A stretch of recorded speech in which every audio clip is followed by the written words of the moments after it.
രാഹുൽ മാങ്കൂട്ടത്തിൻ്റെ കേസുമായി ബന്ധപ്പെട്ട് രാഹുൽ ഈശ്വർ നടത്തിയ ഒരു പ്രസ് മീറ്റിംഗ് ഇപ്പോൾ കാണുകയുണ്ടായിരുന്നു. അപ്പോൾ കണ്ട ശേഷം എനിക്ക് തോന്നിയൊരു കാര്യം എന്ന് വെച്ചാൽ ഈ പറയുന്ന രാഹുൽ ഈശ്വർ പറഞ്ഞ ഒരു കാര്യം ജെനുവിനായിട്ട് എനിക്ക് തോന്നി. കാരണം ഇരയാകപ്പെട്ട പെൺകുട്ടി വീണ്ടും ഈ പറയുന്ന ഈ ഒരു സംഭവത്തിന് ശേഷം ഫ്ലാറ്റിൻ്റെ ആവശ്യം എന്തോ വാങ്ങുന്നതിൻ്റെ ആവശ്യവുമായി ബന്ധപ്പെട്ട് രാഹുൽ മാങ്കൂട്ടത്തിനോടൊപ്പം വീണ്ടും യാത്ര ചെയ്യുകയുണ്ടായെന്ന രീതിയിൽ പറഞ്ഞത് അതൊരു ശുദ്ധ മണ്ടത്തരമാണ്. അത് ഈ ഇരയാകപ്പെട്ട പെൺകുട്ടിയുടെ ഭാഗത്തുനിന്ന് വന്ന തെറ്റാണ് എന്നുള്ളത് നമുക്ക് എല്ലാവർക്കും ഇത് കേൾക്കുമ്പോൾ തന്നെ അറിയാം.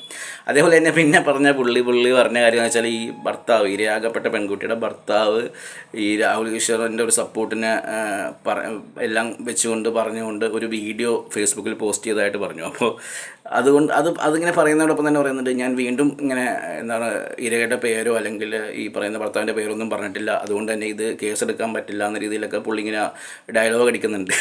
അപ്പോൾ എനിക്ക് തോന്നിയൊരു കാര്യം എന്ന് വെച്ചാൽ ഇതിങ്ങനെ പറയുന്ന സമയത്ത് പുള്ളി ഒരു കാര്യം ഇൻഡയറക്റ്റ്ലി പറഞ്ഞു പോകുന്നുണ്ട് ഇത് ആരാന്നുള്ളത്. കാരണം വീഡിയോ ഫേസ്ബുക്കിൽ ഇട്ടേക്കുന്ന കാര്യം പറയുമ്പോൾ നമ്മൾ ആ വീഡിയോ കാണുമ്പോൾ തന്നെ മനസ്സിലാവുമല്ലോ ഇത് ഇരയുടെ ഭർത്താവാണെന്നുള്ളത്.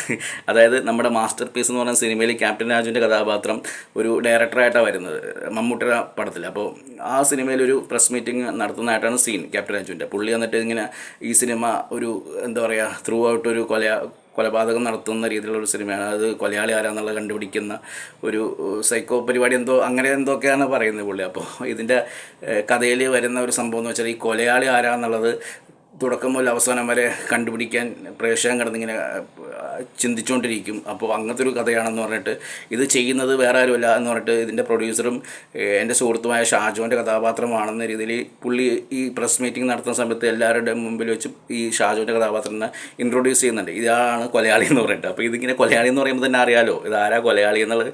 കാണാൻ പോകുന്നതിന് മുമ്പ് തന്നെ എല്ലാവർക്കും അറിയാവുന്ന രീതിയിലൊരു ടോക്കായിരുന്നല്ലോ. അതേപോലെയാണ് ഇപ്പോൾ രാഹുൽ ഈശ്വർ ഈ ഒരു പ്രസ് മീറ്റിങ്ങിൽ പറഞ്ഞതായിട്ട് എനിക്ക് ഫീൽ ചെയ്തത്.